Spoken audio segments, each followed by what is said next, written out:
Hey guys, today I'm going to talk about holding a card on file for your rental equipment to make sure that you are not out money if your equipment comes back damaged or if it's stolen and doesn't come back at all. Hi, I'm Emily. I own a mobile video game truck business and a party rental business, and I'm showing people how you can make $300 to $1,000 a week working from home, renting out stuff that you own for other people's parties and events, as well as tips and tricks in the video game truck industry.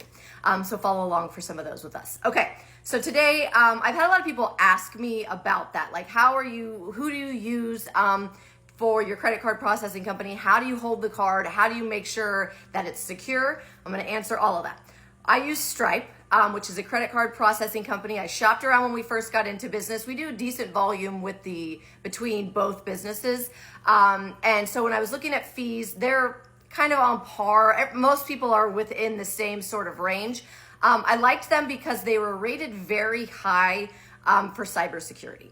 I don't want to personally store any credit cards. I don't want to have that liability. I don't want to have to worry about us getting hacked and people's info being stolen. So when you go through Stripe, all of that is processed on their end through their website with their cybersecurity. So yes, I can hold cards on there and run deposits and the cards are held, but it's not held within my system.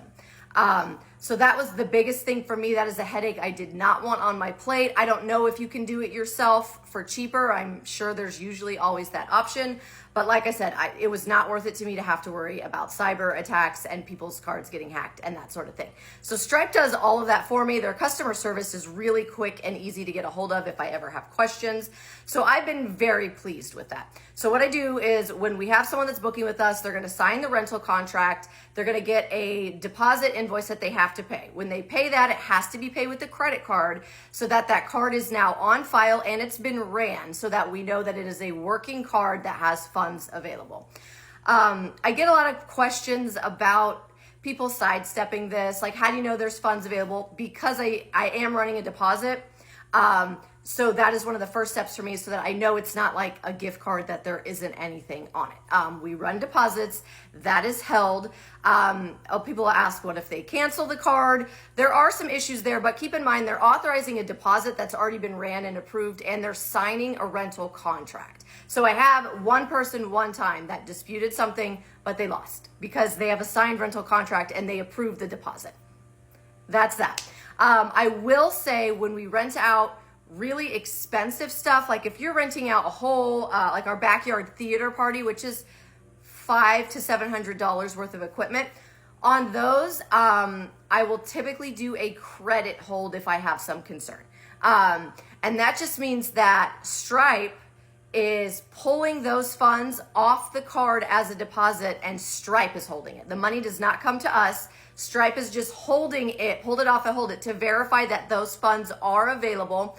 And because rentals are for short term, they're holding it. They will only hold for a max of 5 days. We usually just do like 2 when they pick it up, and then we'll release the funds when they bring the stuff back. But that is a way to guarantee that those funds are pulled and held and available in the event that nothing comes back. Because if you're renting out $500 to $700 worth of equipment and they pay a $100 deposit, they're still winning here if they keep the equipment. So that is something that you can do if you are concerned about expensive stuff, is a credit hold. You just need to let the customer know, because I will tell people if that's the case, hey, we're going to run a credit hold on the expensive rental equipment. And I wouldn't use a debit card if you need access to those funds, because they do pull it and they do hold it until it's released back to you, until we say it can be released back to the customer or it hits 5 days, whichever happens first. So that has worked for us. We have not had an issue, knock on wood. And it's very easy to get. You just need a business bank account, and Stripe will walk you through linking all of that up so that they're your payment processor. But for us, that has taken a lot of the headache out of worrying about paying the deposit, keeping a card on file, making sure there's funds available. Using them and their processes have really taken out the guessing and taken out the issues with customers not paying and fraud and those sort of things. All right, ask me if you have any questions.